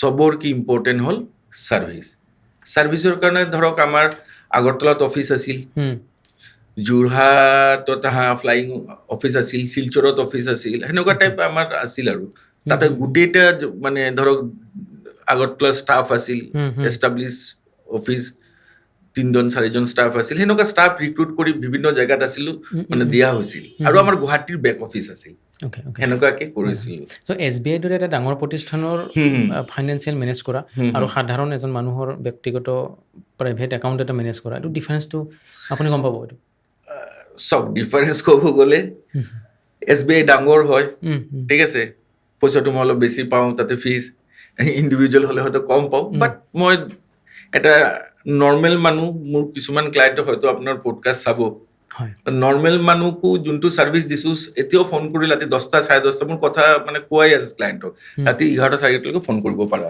আই ডোণ্ট হেভ এনি প্ৰব্লেম। খাওঁতে দেখোন 10টা 10:30 হৈ যায়, মোক কৰে। আৰু এই যেতিয়া এইটো ফিল্ডত সোমাইছিলোঁ, মানে দেউতাই ভাবিছিলে দেউতাৰ নিচিনা চাকৰি কৰিম, তেওঁ চেণ্ট্ৰেল ইনকাম টেক্সৰ আছিল, DCIT হৈ ৰিটায়াৰ্ড হৈছে, মাও ইনকাম টেক্সৰ আছিল, তেওঁ ৰিটায়াৰ্ড হৈছে। তেওঁলোকে ভাবিছিল ল'ৰাও চাকৰি কৰিব। ল'ৰা যেতিয়া এইটো লাইনত আহিল অলপ আপছেট হৈছিল আৰু ভাবিছিল কি হ'ব। তেতিয়া মোক এটা মন্ত্ৰ দিছিলে, আৰু সেইটো মন্ত্ৰই মোৰ সম্পদ, যে ছাৰ্ভিচ। প্ৰথম মন্ত্ৰ, ছেকেণ্ড মন্ত্ৰ ছাৰ্ভিচ, এণ্ড থাৰ্ড মন্ত্ৰ এগেইন ছাৰ্ভিচ। ছাৰ্ভিচ দিব লাগিব। মই আজিলৈকে মোৰ যিমান মনত পৰে, মোৰ ক্লায়েণ্ট মোক এৰি যোৱা যোনে যাৰ লগত মোৰ ইণ্টিমেচি হৈছে মই কথা পাতিছো সেই ক্লায়েণ্ট মোক এৰি আজিলৈকে আমাৰ অফিচতেই কাম হয় আৰু ক্লায়েণ্ট আহে আধা ঘণ্টা লেকচাৰ মাৰাৰ কাৰণে বেছি সময় লৈ আহে সেনেকুৱা এটা ৰিলেশ্যন ডেভেলপ হৈ যায় চব বস্তু পইচা নহয় মানি ডাজন্ট মেটাৰ ৰিলেশ্যন বহুত মেটাৰ কৰে হয় যিহেতু টেক্সৰ সৈতে জড়িত আপুনি টেক্স সন্দৰ্ভত আৰু এটা মানে কথা মনলৈ আহিছে ইনকাম টেক্সৰ নটিচ বুলি ক'লে বহুতে ভয় খায় মানে আতংকিত হৈ যায় এইটো মানে কিহৰ কাৰণে এৱাৰনেছটো নাই নে ইনকাম টেক্স ডিপাৰ্টমেণ্টটো সঁচাকৈ ভয়ংকৰ নেকি বাৰু নহয় ইনকাম টেক্স ডিপাৰ্টমেণ্ট বহু চেমিনাৰ অৰ্গেনাইজ কৰে বিভিন্ন জেগাত চেমিনাৰ মানুহবিলাকক মাতে ঠিক আছে এৱাৰনেছ তেওঁলোকেও কৰি আছে আৰু মই চবৰকে প্ৰথমত ভাবোঁ ইনকাম টেক্স নটিচ যিকোনো কাৰণে আহিব পাৰে মই যদি কিবা ক্ৰাইম কৰা নাই টেক্স ফাঁকি দিয়া নাই মইতো ভয় পাবলৈ একো নাই হয়তো কিবা ভুল হৈছে মোৰ হয় নহয় ৰিটাৰ্ণ ছাবমিট কৰোঁতে ভুল হৈছে তো সেইটো ৰেক্টিফিকেশ্যন কৰিব পাৰিতো পেনিক হ'বলগীয়া না ৰেক্টিফিকেশ্যনৰ গভৰ্ণমেণ্ট উইণ্ড' দি দিছে ভুল হৈছে নটিচ আহিছে আপুনি অকল ৰিপ্লাই কৰক বহি নাথাকিব ৰিপ্লাই কৰক সেইটোৱে যেনেকুৱা মোৰ এটা ইনচিডেঞ্চ মনত পৰে ষ্টেট বেংক দিছপুৰ ব্ৰাঞ্চ তেতিয়া আছিল দিছপুৰে হ'ব চাগে AGM ব্ৰাঞ্চ মেনেজাৰ মোক ফোন মাৰিল আপুনি ক'ত আছে তৎক্ষণাত আহক ইনকাম টেক্সৰ পৰা চিঠি আহিছে মই ছাৰ 1 ঘণ্টা দেৰি হ'ব নেকি সেইবিলাক নাজানো আপুনি আহক এতিয়াই আহক দৌৰি গ'লোঁ ঠিক গুৱাহাটীৰ GS ৰোডত ট্ৰাফিক এয়া কৰি ক'ত ছাৰ চিঠি ছাৰে কৈছে এইটো চিঠি কি কাম কৰে আপোনালোকে আকৌ চিঠি আহি গৈছে তো চিঠিটো খুলিলোঁ খুলি চাওঁ ইনকাম টেক্সে এটা চেমিনাৰ অৰ্গেনাইজ কৰিছে সেইটোৰ আমন্ত্ৰণ পত্ৰ পঠাইছিল ইনকাম টেক্স ডিপাৰ্টমেণ্ট তলত লিখা আছে যে সেইটোৱে সেনেকুৱা হ'ব নালাগে ইনকাম টেক্সৰ ITO অফিচাৰ নৰ্মেল এটা মানুহ গ'লেও বহুত ছাপৰ্টিভ যে মোৰ এইটো মোৰ আমাৰ নিচিনা লয়াৰ CA নালাগে নিজে যদি খোজকাঢ়ি আমাৰ এই GS ৰোডৰ খ্ৰীষ্টিয়ান বস্তি আয়কৰ ভৱনত যায় ইমান হেল্প কৰে আপুনি কোনোবা দিন নহওক আপোনাৰ কিবা কিন্তু গৈ চাব কাৰোবাৰ লগত ভেৰি হেল্পফুল দেয়াৰ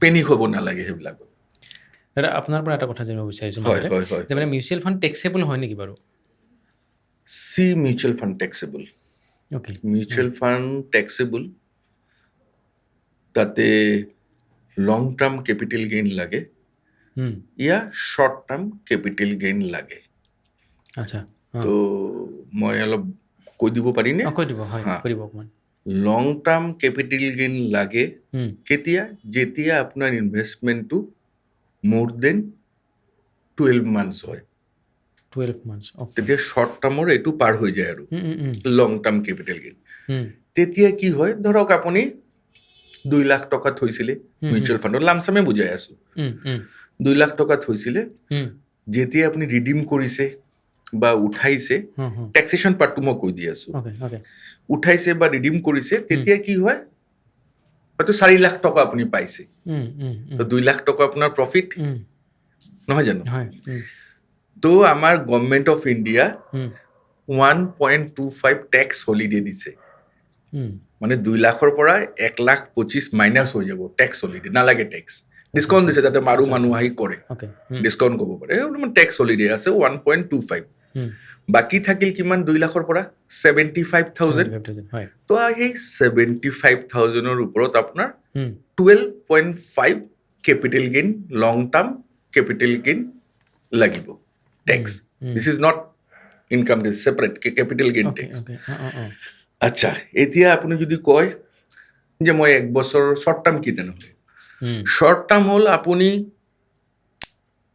2 লাখ টকা ইনভেষ্ট কৰিছে 11 মাহত ওলাই দিছে 4 লাখ টকা ধৰক পাইছে 2 লাখ থৈছে যেতিয়া 4 লাখ হৈছে আপুনি উঠাই দিছে অকল টেক্সৰ নলেজ সেইকাৰণে কওঁ যে মিউচুৱেল ফাণ্ড এডভাইজাৰ অলপ টেক্স নলেজ থকাও ভাল মোৰ ক্লায়েণ্ট যদি এনেকুৱা কৰে মই ৰখাম যে না বাবা এতিয়া নহয় 1 মাহ পিছত উঠাক আপুনি শ্বৰ্ট টাৰ্ম কেপিটেল গেইনটো আপুনি এভইড কৰিব পাৰিব শ্বৰ্ট টাৰ্ম যিমান প্ৰফিট হ'ব তেওঁৰ প্ৰফিট কিমান 2 লাখ হৈছিল 2 লাখ থৈ 4 লাখ হৈছিল 2 লাখ প্ৰফিট 2 লাখৰ ওপৰত 20% টেক্স 20% যি ধৰক ইনকাম টেক্স দিব নালাগে মানে স্লেবত নপৰে তেওঁলোকৰ কাৰণেও এইটো প্ৰযোজ্য এইটো আৰু এটা অনলাইনৰ আৰু এটা প্ৰব্লেম আমাৰ জেনেৰেশ্যনবিলাক য়াং জেনেৰেশ্যন হওক বা বহু মানুহেই হওক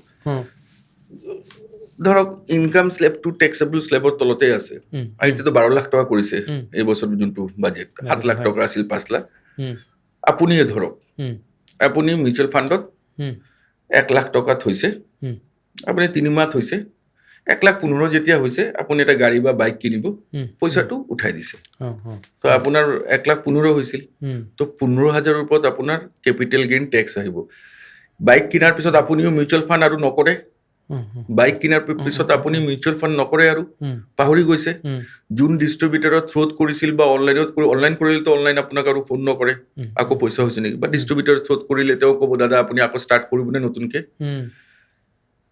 তেওঁৰ যদি ডিষ্ট্ৰিবিউটৰৰ যদি টেক্স নলেজ নাথাকে সেইটো আপোনাৰ ইনকাম টেক্সত থাকি গ'ল কিন্তু টেক্স পে' কৰিব লগা আপুনিও নাজানে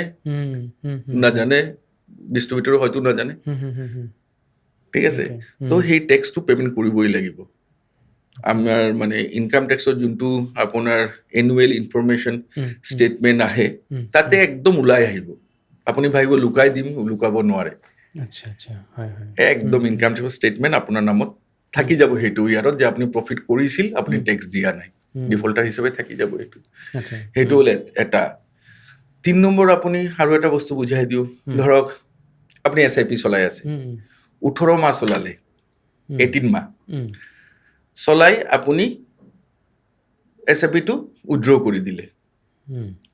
কৰি দিলে আপুনি ক'ব মোক লং টাৰ্ম লাগিব না শ্বৰ্ট টাৰ্ম কেপিটেল গেইন লাগিব মোৰতো 18 মাহ হৈ গৈছে আপুনিতো অলপ আগত কৈছিল 12 মাহৰ ভিতৰত যদি আমি উঠাও তেনেহ'লে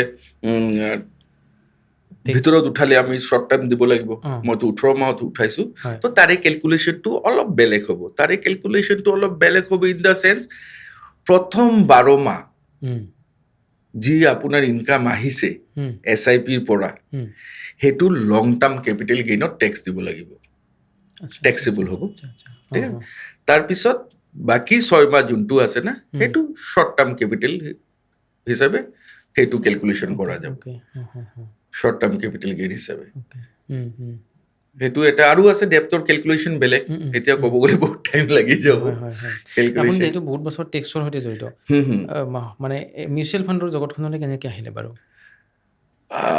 এইটো মিউচুৱেল ফাণ্ড জগতত কেনেকুৱা মিউচুৱেল ফাণ্ড SIP মই নিজে ষ্টাৰ্ট কৰিছিলোঁ 2013-12 সেনেকুৱা কিবা এটা হ'ব ঠিক আছে প্লাছ মই মানুহবিলাকক কৈছিলোঁ মোৰ ক্লায়েণ্টবিলাকক তো ক্লায়েণ্টবিলাকক তেতিয়া কি হৈছিল 2 মিনিট সময় লাগিব ক'ব কি হৈছিল ক্লায়েণ্টবিলাকক কৈছিলোঁ আপুনি কৰক ইনভেষ্টমেণ্ট কৰক বোলে কেনেকুৱা কৰিম কি কৰিম তো মোক তেতিয়া এটা মানুহ হয়তো বহুত ফোন কৰি আছিল বা কোনোবা এটা মোক কৈছিল যে মোক কেইটামান ক্লায়েণ্ট দিব সেনেকুৱা মানুহ তাত মই পঠাই দিওঁ ঠিক আছে যে মোক আছে তাতে আপোনাৰ নামটোৱে ধৰক ক'লোঁ যে এনেকুৱা আছে তেওঁ তাত যাওক তেওঁ ধুনীয়া কৰাই দিব পিছত আফটাৰ 1-2-3 years লং ৰানত দেখা পালোঁ একেবাৰে ছাৰ্ভিচ নাপালে ক্লায়েণ্টটো বহুত দুখ পালে উল্টা মোৰ অফিচত তেওঁৰ IT return income tax OD GST বহু বছৰৰ পৰা হৈ আছে সেইকেইটা কামতো ইফেক্ট আহিল কাৰণ আমাৰ অফিচ এটা ক্লায়েণ্ট মোৰ ধৰক আপুনি ক্লায়েণ্ট আপোনাৰ ইনকাম টেক্স ৰিটাৰ্ণো মোৰ তাত হয়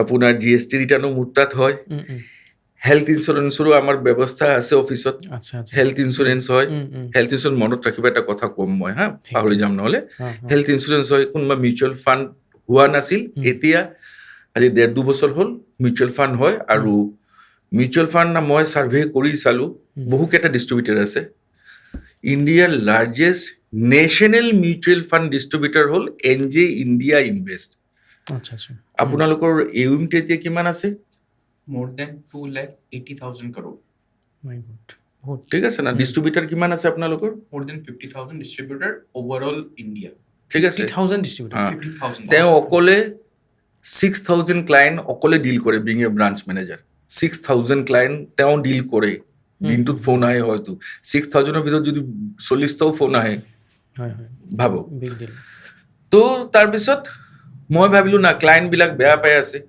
একাউণ্ট ষ্টেটমেণ্ট নাপায় ঠিক আছে তো আমাৰ ক্লায়েণ্টৰ পৰা আমিতো ফিজ পায়ে আছোঁ ইনকাম টেক্সৰ ফিজ পাইছোঁ GST পাইছোঁ এতিয়া মিউচুৱেল ফাণ্ড আপোনাক ভাল পাই দিলোঁ আপুনি ছাৰ্ভিচ নিদিলে উল্টা ফাণ্ড দিলে তাৰপিছত মানুহজনৰ পইচাত ডুবিল উল্টা আহি মোৰ সেই ইনকাম টেক্সৰ কামতো ইফেক্ট আহিল, GST কে চব বেয়া হৈ গ'ল। তাৰপিছত মই প্লেন কৰিলোঁ নো সেনেকুৱা নচলিব, আইদাৰ মই পুৰা মিউচুৱেল ফাণ্ড নমস্কাৰ ক'ম যে মিউচুৱেল ফাণ্ড আমাৰ অফিচত নোলাবই কথা, চেষ্টাও কৰিছোঁ কিন্তু নোৱাৰিলোঁ ক্লায়েণ্টৰ ৰিকুৱেষ্টত, বহুত চেষ্টা কৰিলোঁ যে মিউচুৱেল ফাণ্ডৰ কাম নকৰোঁ, ঠিক আছে। তাৰপিছত লাহে ধীৰে আৰম্ভ কৰিলোঁ, মই এক্সাম দিলোঁ, মই পাছ কৰিলোঁ, মিছেছো পাছ কৰিলে, আৰু মই মানুহৰ লগত কথা পাতিম না, হয়তো মোৰ 25 বছৰৰ এক্সপিৰিয়েঞ্চ আছে, কিন্তু সেই NISM ডিগ্ৰীটোতো দৰকাৰ না। কোনোবা যদি পুতুককে সোধে যে আপুনি যে NISM ডিগ্ৰী আছে নেকি, ঠিক আছে না, তো ময়ো পাছ কৰিলোঁ, মিছেছ পাছ কৰিলে, সেনেকুৱা আৰু কৰি আমি ষ্টাৰ্ট কৰি দিলোঁ অফিচত। এতিয়াতো আমাৰ মোটামুটি বহু মানুহক ছাৰ্ভিচ দিলোঁ। ছাৰ্ভিচ কি আছে বাৰু এইটো জানিব বিচাৰিছিলোঁ। আমাৰ অফিচত ছাৰ্ভিচ আমি ইনকাম টেক্স ৰিটাৰ্ণৰ ছাৰ্ভিচ পুৰা দিওঁ, GST ৰিটাৰ্ণ হয়, একাউণ্টছ আমাৰ কাৰোবাৰ যদি আপোনাৰ একাউণ্টছটো এই অফিচৰ আপোনাৰ বা ইয়াৰে একাউণ্টছ বনাব লাগে, আমাৰ মানুহ আছে একাউণ্টছ বনাই দিব, আমাৰ অফিচৰ ইনহাউচ ষ্টাফ, অডিট হয়। মোৰ আৰু এজন মানুহ আছে, মোৰ একেটা গ্ৰুপৰ বুলি ক'লো না, তেওঁৰ মোৰ অফিচ কম্বাইন অফিচ, ঠিক আছে, তেওঁ CA, মই লয়াৰ, তো অডিট মোৰ ক্লায়েণ্ট আহিলেও অডিট সেইটো ফাৰ্মত মই দি দিওঁ, ঠিক আছে। তাৰপিছত হেল্থ ইঞ্চুৰেঞ্চ হয়, টাৰ্ম ইঞ্চুৰেঞ্চ হয়, লাইফ ইঞ্চুৰেঞ্চো হয়, তাৰ এটা ভাগ হ'ল টাৰ্ম ইঞ্চুৰেঞ্চ, এইকেইটা বস্তু হয়। আৰু হেল্থ ইঞ্চুৰেঞ্চ আপোনাক কৈছিলোঁ, মনত পেলাই নিজে নিজে আহি গ'ল। মই আপোনাৰ এই চেনেলৰ মাধ্যমত পাব্লিকক বা যোনে পডকাষ্ট চাব, মই একদম হাতযোৰ কৰি নমস্কাৰ কৰি কৈছোঁ, লাগিলে SIP কৰাৰ দৰকাৰ নাই, মিউচুৱেল ফাণ্ড কৰাৰ দৰকাৰ নাই, বেংকত পইচা পিছত জমাব, ফাৰ্ষ্ট হেল্থ ইঞ্চুৰেঞ্চ এটা কৰক। নিজৰ স্বাস্থ্যৰ লগত জড়িত হয়। হেল্থ ইঞ্চুৰেঞ্চটো কৰিব কিয় লাগে, কালি আপোনাৰ হেল্থ কি হ'ব আপুনি ক'ব নোৱাৰে, ঠিক আছে। তো হেল্থ ইঞ্চুৰেঞ্চ আপুনি নিজৰটো কৰিব পাৰে, আৰু আপোনাৰ যদি ফেমিলি আছে, মা দেউতা, সিহঁতক লগত লৈ কৰিব পাৰে, বা মিছেছ বাচ্চাক লৈ সেইটোও কৰিব পাৰে, সেইটোক ফ্লোটাৰ বুলি কয়। তো বহু মই মানুহ দেখা পাইছোঁ, ক্লায়েণ্ট বিলাকো ঠিক আছে, সিহঁতৰ অলপ প্ৰচেছ আছে কৰে, সেনেকুৱা মানুহ দেখা পাইছোঁ। মই ছাজেষ্ট কৰিছোঁ কৰাৰ কাৰণে, কয় দাদা 15 মানে ফ্লোটাৰ কৰিলে অলপ প্ৰিমিয়ামটো বাঢ়ি যায়, 15-20 হাজাৰ 25 হাজাৰ হৈ যায়, যিমান বয়স মানুহটোৰ বেছি হ'ব প্ৰিমিয়ামটো সিমান বাঢ়িবতো। এতিয়া 20 বছৰ ল'ৰাৰ প্ৰিমিয়াম ইমানখিনি হ'ব, আৰু 40 বছৰ মানুহৰ বেছি হ'ব। তো EMI চিষ্টেম আছে, EMI মানে প্ৰথম দিনৰ পৰা EMI দিলেই হ'ল, ঠিক আছে। ডাউন পেমেণ্ট কিবা 7-8 হাজাৰ টকা লাগিব, তাৰপিছত 3 বছৰ EMI ল'ব পাৰে, মাহে 2000-2500 গাত নালাগে, আৰু প্ৰথম ইনষ্টলমেণ্ট দিয়াৰ পিছতে যদি বেমাৰ হয়, কিবা হয়, টোটেল খৰচা পাব। EMI আপোনাৰ চব ইঞ্চুৰেঞ্চ কোম্পানীৰ আছে, প্লাছ যোনটো টপ ক্লাছ, গুগলত মাৰি চাব, নাম নলওঁ মই, top class health insurance company যোনটোৰ লগত আমি জড়িত বাছি লৈছোঁ, EMI চিষ্টেম আছে ছাৰ, কোনো প্ৰব্লেম নাই। মানে আমাৰ ভিউৱাৰ্ছৰ যদি কোনোবাই যিকোনো ফাইনেন্সিয়েল ছাপৰ্টৰ প্ৰয়োজন হয়, আপোনাৰ সৈতে কণ্টেক্ট কৰিব পাৰিব? মোৰ লগত কণ্টেক্ট কৰিব পাৰিব। আপোনাৰ ফোন নম্বৰ আমি ডেছক্ৰিপশ্যনত লগাই দিম। মোৰ ফোন নম্বৰ লগাই দিব পাৰিব। মোক ৰাতিপুৱা 10টাৰ পৰা ৰাতি 8টা-9টা-10টালৈকে ফোন কৰিব। মই শুনক, এটা দীৰ্ঘদিন কাম কৰি আহিছোঁ, এতিয়া মই ভাবোঁ ছাৰ্ভিচ মানুহক যদি এডুকেট কৰি মই নাথাকা অৱস্থাত যদি মোৰ নামটো থাকে, সেইটো চবতকে ডাঙৰ বস্তু আজিৰ ডেটত ফিল কৰোঁ মই। জুবিন দাই শিকাই দি গৈছে, নাথাকাৰ পিছতো নামটো থাকিব লাগে। তো মই একদম কোনো বেয়া নাপাওঁ, যিমান মোৰ অন্তৰৰ পৰা পাৰোঁ, মই মাথাৰ পৰা পাৰোঁ, জ্ঞান আছে, বুদ্ধি আছে, সেনেকুৱা মই বুজাম, চেষ্টা কৰিম যে হেল্প হওক, মোক ফোন কৰাৰ বাবে যাতে হেল্প হওক। মই যিহেতু NG ৱেলথৰ ব্ৰাঞ্চ মেনেজাৰ আমাৰ সৈতে আছে, আপোনাৰ পৰা জানিব বিচাৰিছোঁ, মিউচুৱেল ফাণ্ডক যদি কোনোবাই কেৰিয়াৰ হিচাপে ল'ব বিচাৰে, ইউথ জেনেৰেশ্যনে প্ৰথম কি কৰিব লাগিব, কেনেকৈ আগবাঢ়িব? তো মিউচুৱেল ফাণ্ড যদি এজ এ কেৰিয়াৰ কোনোবাই ল'ব বিচাৰে, it is a growing industry.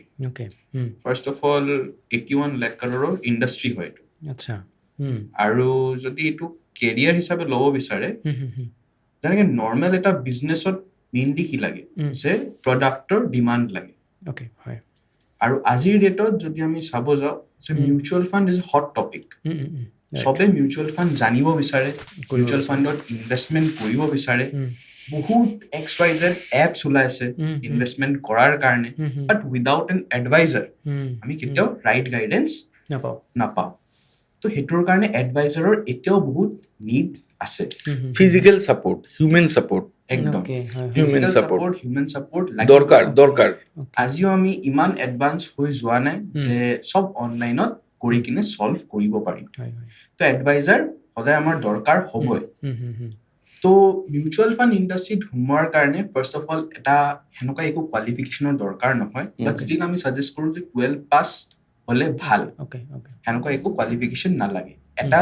Certain qualification লাগিব আপোনাৰ লাইচেন্সৰ কাৰণে সেইটো হৈ গ'ল NISM Series 5A সেই এক্সামটো আপোনাৰ দিব লাগিব এই এক্সামটো দিয়াৰ কাৰণে আপোনাৰ 100 মাৰ্কছৰ এটা এক্সাম হয় 100 মাৰ্কছৰ ভিতৰত আপোনাৰ 50 ইজ পাছ মাৰ্ক আপোনাৰ সেই এক্সামৰ কাৰণে গোটেই প্ৰিপাৰেশ্যনো আমাৰ অফিচৰ পৰা কৰাই দিয়া ট্ৰেইনিং কৰাও সেই প্ৰিপাৰেশ্যনটো এক্সামৰ কাৰণে সেই আপোনাৰ যে মিউচুৱেল ফাণ্ডটো এটা নতুন টপিক আপোনাৰ কাৰণে মিউচুৱেল ফাণ্ডৰ একদম ডিপ নলেজটো আপোনাৰ হয়তো নাই সেই নলেজটো আমি দিওঁ আৰু সেইটো প্ৰিপাৰেশ্যনৰ কাৰণে হেল্প কৰোঁ সেই এক্সামটো প্ৰিপাৰেশ্যনৰ কাৰণে তাৰ পাছত তেখেতৰ এটা ARN নাম্বাৰ ওলায় এমফি ৰেজিষ্ট্ৰেশ্যন নাম্বাৰ আপোনাৰ লাইচেন্স যোনটো কয় সেই লাইচেন্সটো ওলোৱাৰ পাছতে আপুনি আমাৰ লগত কাম কৰা ষ্টাৰ্ট কৰিব পাৰিব আৰু সেই কামটো আপোনাৰ ষ্টাৰ্টিঙত 2 বছৰ দিব লাগিব একদম ডেডিকেটলি যদি আপুনি 2 বছৰ দিয়ে আপুনি এটা পেছিভ ইনকাম ষ্টাৰ্ট কৰিব পাৰিব পেছিভ ইনকামৰ ডেফিনেশ্যনটো মই কৈ দিওঁ এবাৰ আপুনি আপোনাৰ বিজনেছটো ছেট কৰাৰ পাছত আপুনি মাহে মাহে কিন্তু পেঞ্চনৰ নিচিনা গোটেই জীৱন আপোনাৰ আৰ্নিংটো পাই থাকিব যিমান দিন আপোনাৰ ক্লায়েণ্টে ইনভেষ্টেড আছে তো সেই বস্তুটো আপোনাৰ ছাৰ্ভিচৰ ওপৰত ডিপেণ্ড কৰিব আপোনাৰ নলেজৰ ওপৰত ডিপেণ্ড কৰিব আৰু এটা পইণ্ট এড কৰিব বিচাৰিম যে এটা নৰ্মেল মানুহ যেতিয়া এডভাইজাৰ হিচাপে জইন কৰে হয়তো ইমান নলেজ নাথাকে এক্সাম পাছ কৰা ইজ ডিফাৰেণ্ট আৰু প্ৰেক্টিকেল নলেজ ইজ ডিফাৰেণ্ট তো মাৰ্কেটত যেতিয়া আমি যাওঁ তো প্ৰেক্টিকেল নলেজটো কিন্তু আমাৰ বহুত দৰকাৰ হয় সেই প্ৰেক্টিকেল নলেজটো কিন্তু আমি দিওঁ যে এজন মানুহে এজন মানুহৰ ফাইনেন্সিয়েল প্লেনিংটো কেনেকে কৰিব পাৰিব তেখেতৰ ৰিস্ক এপেটাইটটো কেনেকে চাব তেখেতৰ গ'লটো কেনেকে এচিভ কৰিব আৰু আমাৰ যোনটো প্লেটফৰ্ম হয় 24/7 এক্সেসিবল প্লেটফৰ্ম হয়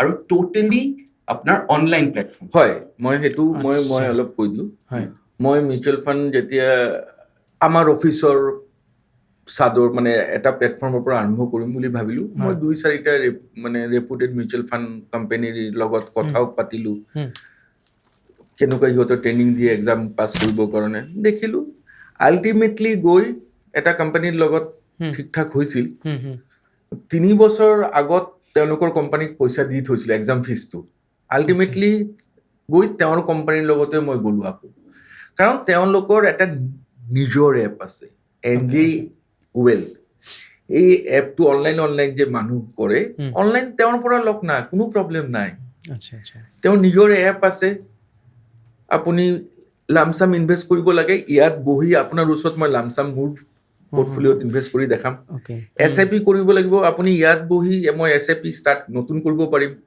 SIP ষ্টপ কৰাব পাৰিম SIP বঢ়াব পাৰিম SIP ৰিডিম কৰিব পাৰিম গোটেইখিনি তেওঁৰ পুৰা পোৰ্টফলিঅ'টো ধৰক এনেকুৱা এপটোত আহি যায় তেওঁৰ পৰা কৰিলে এডভান্টেজটো এইটোৱে হ'ব তেওঁ গাইড কৰিব তেওঁলোকে B2B হয় তেওঁলোকে তেওঁৰ ছাৰ্ভিচ যেনেকুৱা মই যোনবিলাক ক্লায়েণ্টক কৰাইছোঁ এইটো এপ দেই এইটো NJ Wealth বুলি আহে এনেকুৱা গোটেইখিনি আহি যায় ঠিক আছে আপোনাৰ পুৰা পোৰ্টফলিঅ' আহি যাব চব কাম কৰিব পাৰিব এওঁলোকৰ হ'ল মই নিজে ছাৰ্ভিচ দিওঁ ধৰক মই কেতিয়াবা আউট ষ্টেচন আছোঁ গোটেই ক্লায়েণ্ট তেওঁলোকক চিনি পায় মোৰ লগত স্পেচিয়েল এটা ল'ৰা এজন মানে সিহঁতৰ মানুহ মোৰ লগত ইউনিট মেনেজাৰ এছ'চিয়েটত আছে সি মোৰ অফিচত আহি থাকে বহিও থাকে তেওঁ আছে মানে টিম হৈ গ'ল মই বাহিৰত নাই আপুনি যদি কালিও যদি পডকাষ্ট শেষ হোৱাৰ পিছত যদি কয় অমিত দা মোক এটা SIP কৰাই দিয়ক তো মই ক'ম শুভম চলো কৰ দেতে কালি যেতিয়া মোক যদি নাপায় তাক পাব, তাৰ অফিচত যাব পাৰে, ফিজিকেল এপিয়াৰেঞ্চ আছে, তাক নাপালে আৰু দুজন মানুহ আপোনাক চিনাকি কৰাই দিম, ছাৰ্ভিচ দিবলৈ আপোনালোক সাজু আছে। একদম একদম আচল ছাৰ্ভিচ। আচল ছাৰ্ভিচৰ কাৰণে মই তেওঁলোকক ভাল পাইছো, তেওঁলোকৰ ছাৰ্ভিচটো মই লৈছো মোৰ ক্লায়েণ্টৰ বাবে। আৰু মাৰ্কেটত নামিব গ'লে আপোনাৰ ফিজিকেল এপিয়াৰেঞ্চটো লাগিবই, ফিজিকেল এপিয়াৰেঞ্চৰ লগত আপোনাৰ ফিজিকেল নলেজ মানে প্ৰেক্টিকেল নলেজটো লাগিব যে এজন মানুহৰ নিডটো কি। সেই নিড এনালাইচিছ বহুত মানুহে নকৰে, কিন্তু আমি ফাৰ্ষ্ট ডেৰ পৰা আমাৰ এডভাইজৰক এইটোৱে ট্ৰেইন কৰো যে এজন মানুহৰ নিডটো আগতে আমাৰ জানিব লাগিব, যে আপুনি কিহৰ কাৰণে ইনভেষ্টমেণ্টটো কৰিব বিচাৰে। যদি সেই নিডটো আমি গম পাই যাওঁ, আমাৰ কাৰণে ইনভেষ্টমেণ্ট কৰাটো সহজ হৈ যায়, যে কিমান টাইমৰ কাৰণে কৰিছে। কাৰণ মিউচুৱেল ফাণ্ডত মেইনলি টাইমৰ ওপৰত খেলাটো হয়, যে আপুনি কিমান টাইমৰ কাৰণে ইনভেষ্টমেণ্ট কৰিব বিচাৰে। কম্পাউণ্ডিংটো সেনেকুৱা হিচাপ, কম্পাউণ্ডিং লাষ্টৰ ফালে কৰাৰ কাৰণে আমাৰ কাৰণে ইজি হৈ যায়। আপোনালোকৰ এপছটোৰ পৰা মিউচুৱেল ফাণ্ডৰ লগতে আৰু কি কি ছাৰ্ভিচ? মিউচুৱেল ফাণ্ডৰ লগত আপুনি ইঞ্চুৰেঞ্চ পাই যাব, লাইফ, হেল্থ, জেনেৰেল তিনিটাই। আৰু তাৰে লগত আপুনি PMS কৰিব পাৰিব, পৰ্টফলিঅ মেনেজমেণ্ট চাৰ্ভিচেছ, AIF কৰিব পাৰিব, SIF কৰিব পাৰিব, সেনেকুৱা ধৰণৰ আপুনি বণ্ডত ইনভেষ্টমেণ্ট কৰিব পাৰিব, NPSত ইনভেষ্টমেণ্ট কৰিব পাৰিব। সেনেকুৱা আমি এটা টোটেলি ডিষ্ট্ৰিবিউটাৰ, নেশ্যনেল ডিষ্ট্ৰিবিউটাৰ। গোটেইখিনি প্ৰডাক্ট সিহঁতৰ লগত এভেইলেবল। PIA ৰ কথাটো অলপ কৈ দিয়ে আমাৰ মানে ভিউৱাৰ্ছৰ কাৰণে, কিমান ইম্পৰ্টেণ্ট PIA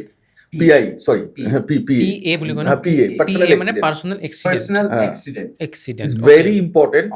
মই আপোনাৰ এইটো চেনেলৰ মাধ্যমত ৰাইজক ৰিকুৱেষ্ট কৰিম, আকৌ কৈ আছো, SIP কৰিব নালাগে, ইনভেষ্টমেণ্ট কৰিব নালাগে, হেল্থ ইঞ্চুৰেঞ্চ কৰক। PIA একদম নমিনেল, বছৰত 3,000 টকা, মাহত কিমান হ'ল ভাবক আপুনি।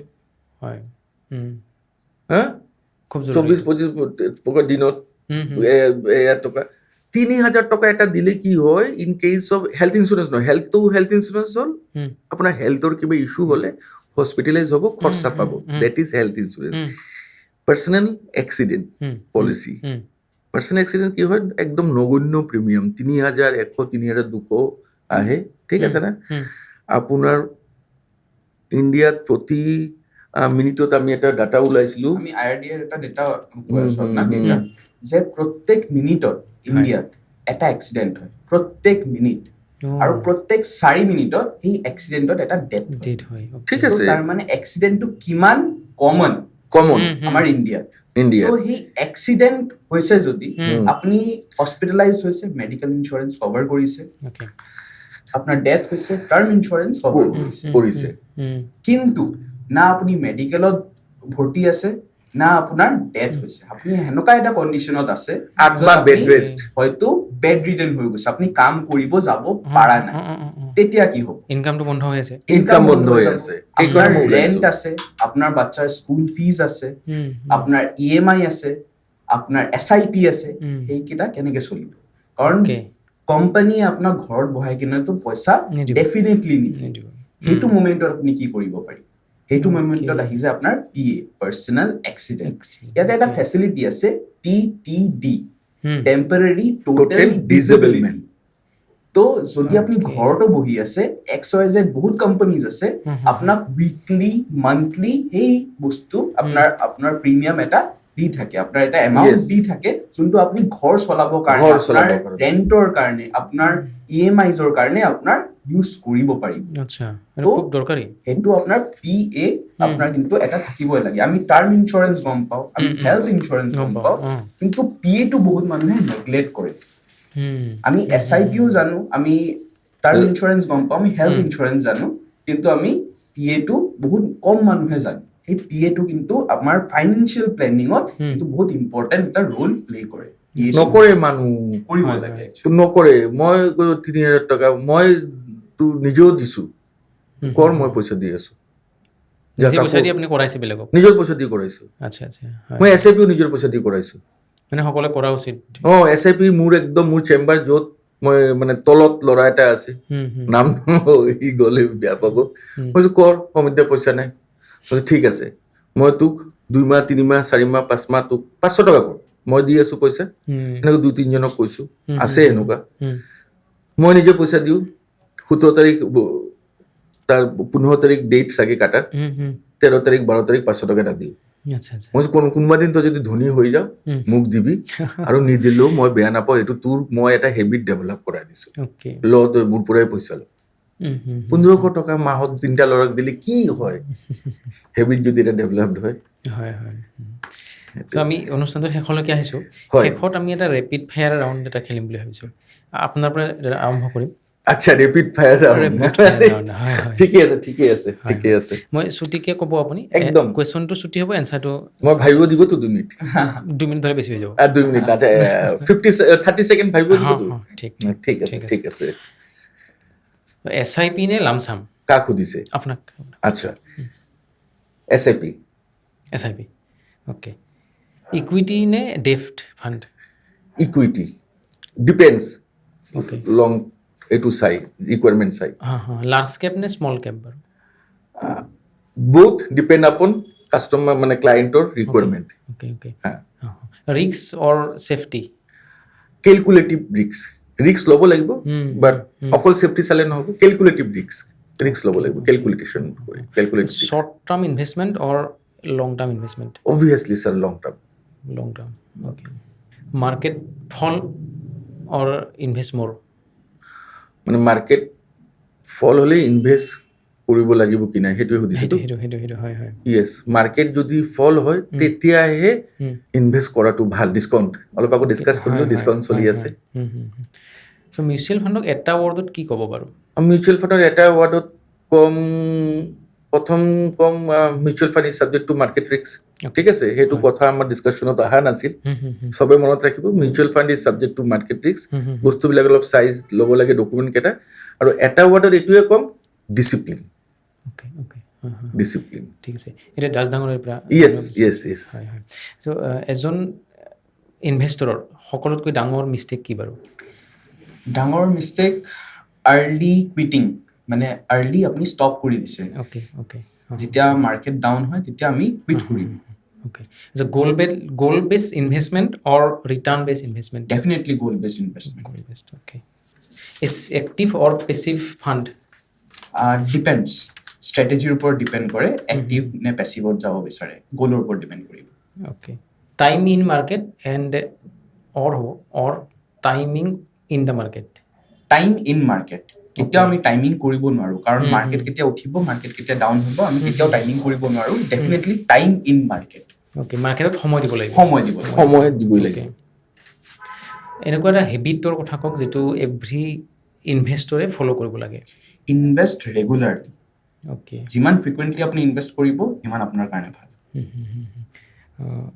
One thing investor should avoid always market down হ'লে আপোনাৰ পেনিক কণ্ট্ৰল পেনিক চেলিং এইকেইটা কণ্ট্ৰল কৰিব লাগে চ' এনেকুৱা এটা এছেটৰ কথা কওক যিটো সকলো মানে ইনভেষ্টৰৰ থকা উচিত এইটো ডিপেণ্ড কৰে বাট ইকুইটি থাকিব লাগে ইকুইটি পৰ্টফলিঅ'ত ইকুইটি থাকিব লাগে ঠিক আছে বাৰু দুজনকে ধন্যবাদ জনাইছোঁ আমাৰ ষ্টুডিঅ'লৈ আহি বহুতখিনি কথা পাতিলে আপোনালোকে চ' আমাৰ ভিউৱাৰ্ছে যদি আপোনালোকৰ পৰা যিকোনো ফাইনেন্সিয়েল দিহা পৰামৰ্শ বিচাৰে আপোনালোকে সহায় কৰিব বুলি আমি আশা কৰিছোঁ একদম মই সহায় কৰিম তেওঁলোকতো আছে হয় আৰু মোক ফোন কৰিলে মই বেয়া নাপাওঁ মই আপোনালোকৰ ষ্টুডিঅ'ৰ পৰা প্ৰগ্ৰাম চাই ফোন কৰিলে আৰু বেছি আৰু মনৰ পৰা ছাপোৰ্ট দিব চেষ্টা কৰিম হয় আমাৰ ভাল লাগিব আপোনালোকৰ গোটেই টীমক মোৰ ফালৰ পৰা নমস্কাৰ থাকিল গোটেই বছৰ ভাল যাওক ফেব্ৰুৱাৰীতে কৈ আছোঁ গোটেই বছৰ ভাল যাওক চবকে ক'লোঁ আৰু থেংক ইউ ধন্যবাদ হয় মিউচুৱেল ফাণ্ডৰ বিষয়ে আমি বহুতখিনি কথা জানিলোঁ অকল মিউচুৱেল ফাণ্ডে নহয় আমি আমাৰ কষ্ট উপাৰ্জিত ধন কিদৰে সঠিক জেগাত আমি ইনভেষ্ট কৰিব পাৰোঁ বা সঠিকভাৱে সঠিক দিশত আমি ইনভেষ্ট কৰি ইয়াক অধিক ৰিটাৰ্ণ আদায় কৰিব পাৰোঁ ইয়াৰ পৰা চ' সেই বিষয়ে আমি বহুতখিনি তথ্য তেওঁলোকৰ পৰা জানিলোঁ আজিলৈ আমি ভিডিঅ'টো ইয়াতে সামৰিছোঁ অশেষ ধন্যবাদ